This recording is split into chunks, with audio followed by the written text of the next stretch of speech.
안녕하세요. 법무법인 성지 파트너스입니다. 스마트폰이 대중화되면서 온라인 기기를 이용한 각종 성범죄가 눈에 띄게 증가하였습니다. 그 중에서도 타인에게 성적인 불쾌감을 주어 신고당하는 건수가 자주 보이는 것 같습니다. 단톡방에서 상대방에게 성적인 내용이 섞인 대화 내용을 전달하였다면 단톡방 성희롱에 해당합니다.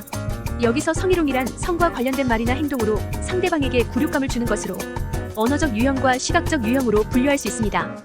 언어적 성희롱은 음담 패설뿐만 아니라 외모에 대한 평가, 성적 비유 등을 하는 것을 말하며, 시각적 성희롱은 외설적인 사진을 업로드하거나 보여주는 행위, 직간접적 매체를 이용하여 음란 자료를 전달하는 것 등이 있습니다. 특히나 위의 행동은 직접적으로 상대방과 면대면으로 마주하고 있는 것이 아니다 보니 더욱 쉽게 이러한 내용을 전달하게 되는 것 같습니다. 타인에게 직접적으로 성적 접촉을 하지 않았더라도 온라인에서도 성적 수치심이나 혐오감을 야기할 수 있는 말이나 대화를 전송하는 것만으로도 죄가 성립하며 법적인 책임이 지게 될 수 있습니다. 단톡방 성희롱 사건은 스마트폰을 가장 많이 이용하는 연령대인 청소년들이 사건에 연루되는 사례가 많습니다. 단톡방 성희롱, 장난이라도 처벌할까? 우리의 법에서는 본인이나 타인의 성적 욕망을 유발하거나 만족시키려는 목적으로 통신 매체를 활용하여 성적 혐오감을 불러오는 글이나 사진, 영상, 음향 등을 전송하였을 때 통신 매체 이용 음란죄 행위라 규정하고 있습니다. 줄여서 통매음이라 부르기도 하는데요. 단톡방뿐만 아니라 온라인 게시판, SNS, 댓글, 전화, 이메일, 메시지 등 통신 매체를 이용하여 성적인 내용을 발설하였다면 모두 형사사건으로 취급하여 처벌합니다. 여기서 성적 수치심과 혐오감이란 상대방을 성적으로 조롱하거나 비꼬는 등의 내용을 전달했을 때에도 죄가 성립하므로 성적인 발언을 할 때에 그 목적이 욕망 달성이 아니라 하더라도 단톡방 성희롱 혐의를 인정하고 있습니다. 구체적인 형량은 단톡방 성희롱 혐의가 인정된다면 2년 이하의 징역이나 2천만 원 이하의 벌금형을 선고받게 됩니다. 가볍게 생각한 말 몇 마디로 상당한 수준의 처벌에 놓이게 된다는 점을 생각해 보았을 때 결코 낮은 수위가 아니라는 점을 꼭 기억해야 하겠습니다. 게다가 일반적인 성범죄 사례는 사건과 관련한 객관적이고 직접적인 증거를 찾기 어려운 경우가 많습니다. 그러나 단톡방 성희롱은 객관적인 자료가 남을 수밖에 없기 때문에 피해자의 입장에서 불리한 측면이 많습니다. 덧붙여 증거를 인멸하기 위하여 본인이 작성한 글이나 채팅 내용을 삭제한다 하더라도 디지털 포렌식으로 모두 복원이 가능하니 증거를 인멸하기 위한 시도는 하지 않는 것이 좋습니다.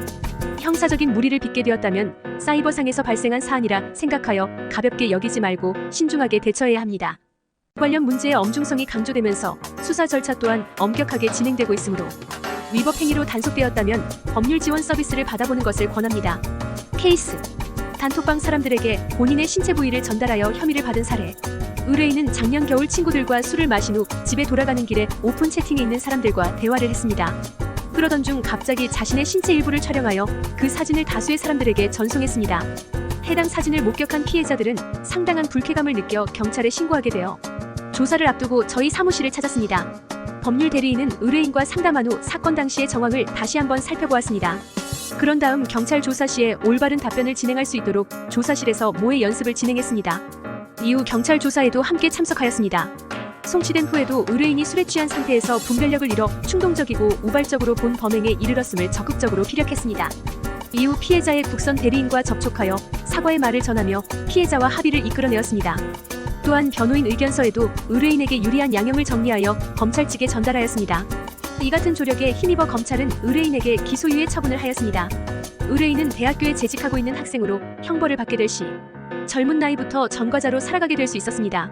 그러나 사건 발생 초기를 사수하여 조기에 종료할 수 있었던 성공 사례라 할 수 있겠습니다. 본 죄는 구체적인 내용에 따라 모욕죄나 명예훼손죄까지 연루될 수 있습니다. 경합된 죄를 범한 자에게는 더욱 높은 형량을 부과할 가능성이 높다는 점도 주의해야 하겠습니다. 이상 법무법인 성지 파트너스였습니다. 감사합니다.